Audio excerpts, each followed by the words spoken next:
name is Dr. Beth Brooks, and I'm here today to talk about one of the favorite topics of mine about why employees quit and what we can do to enhance your recruitment efforts to prevent some of those quitting behaviors.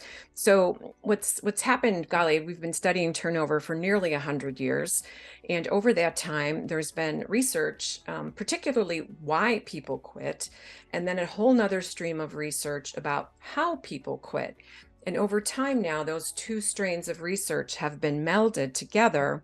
And so now we have a lot more knowledge and information about what are some of the specific behaviors you might see in your workforce that can tip you off that maybe there's a potential turnover coming in your organization.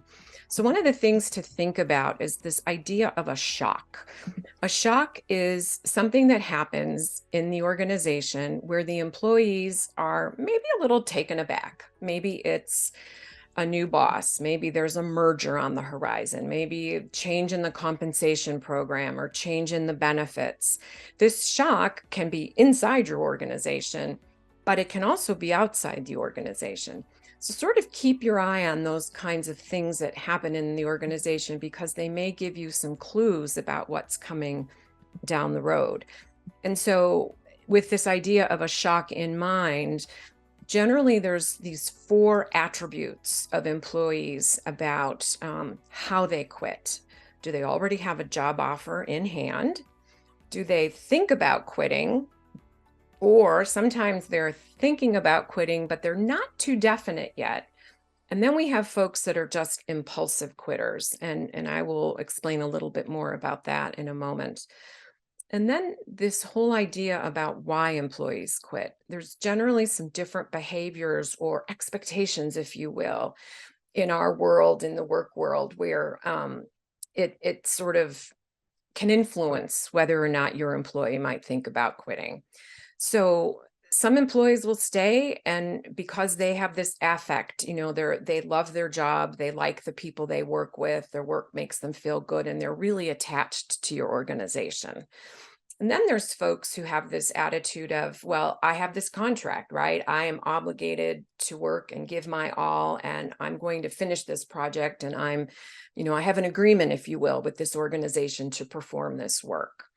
And then some people are thinking, gosh, I really like the folks I work with. They have this, they're in this constituent feeling where they're connected to the folks that they're with. And then sometimes folks ask themselves, could I even find another job? Are there alternatives in the market? And certainly depending on what's going on in the external market, that may be yes or no. And sometimes folks are really very calculating in how they quit, right? They will quit maybe at the end of a contract or the end of finishing school, or if they don't get promoted, or if there's a change in leadership. They have this idea, I'm going to quit in those instances.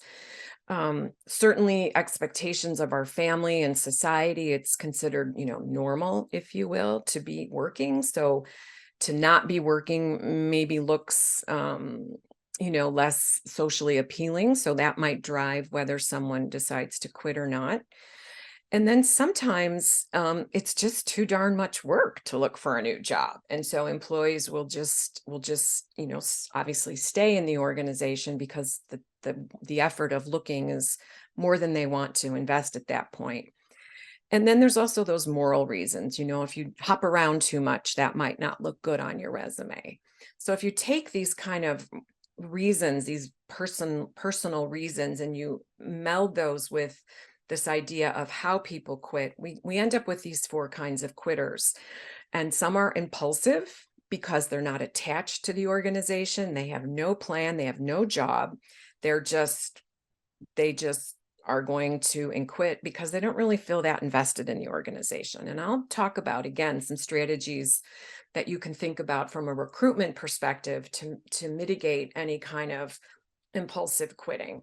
And then the comparison quitters are folks that might leave the organization because they don't think that they can maybe achieve their career goals, or they don't understand all the benefits that you offer, or they think the job, the grass is greener down the street.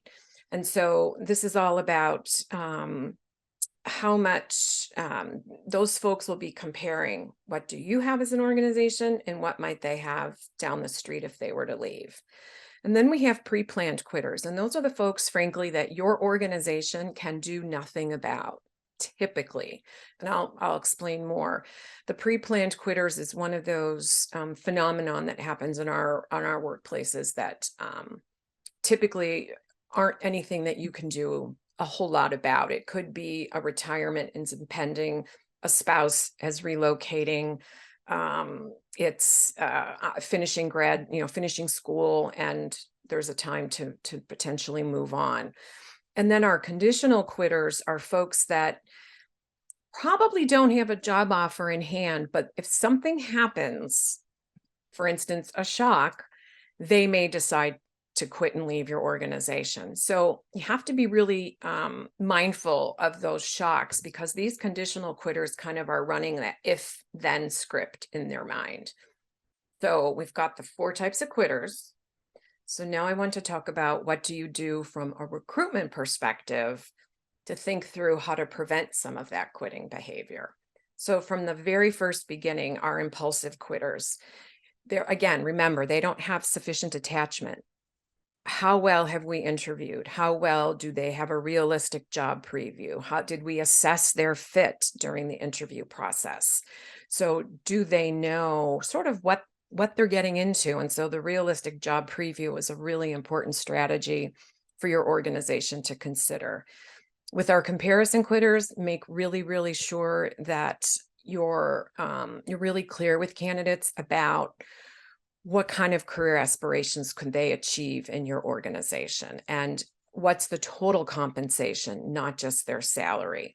Comparison quitters can be, thinking that things are better, forgetting that your organization is a great place to work, and perhaps you need to be thinking about how do you keep your own folks engaged in reselling yourself to them. Maybe it's a total compensation statement. That is one strategy. Tuition reimbursement, a boomerang program. If a comparison quitter leaves, you can always try to bring them back into your organization. And then I said the pre-planned quitters, those are really hard to mitigate them leaving, but it's all about you as an organization understanding who's in your workforce, when do you anticipate retirements, when are retention bonuses coming up, when are any kind of hiring bonuses, which I frown on or prefer to use retention, because a hiring bonus sets up more pre-planned quitting. As soon as that requirement's done, then someone starts looking. So think about whether you want to do a recruitment retention bonus or a hiring bonus. And then those conditional quitters, it's all about the work environment. Is it, what are we doing about incivility and bullying? Do we have really skilled managers? So those are the kinds of activities that if then happens, and we know this, employees tend to leave their manager, not their organization. So how are we helping managers be really skilled at what they do? The other thing about conditional quitters, talking about what you're doing around staffing and scheduling, because that'll always come up in an interview. And be honest about those things. I think the worst thing you can do in the interview process is not be honest. And that's back to the realistic job preview. That not being honest will create turnover. So think about some of those ways that you're talking to your candidates when they first express interest. Thank you all for joining us today. Look forward to seeing you on our next video. And if you need any information, references, citations, would like to talk to one of our team members, just reach out to us at hire.vivian.com. And thank you.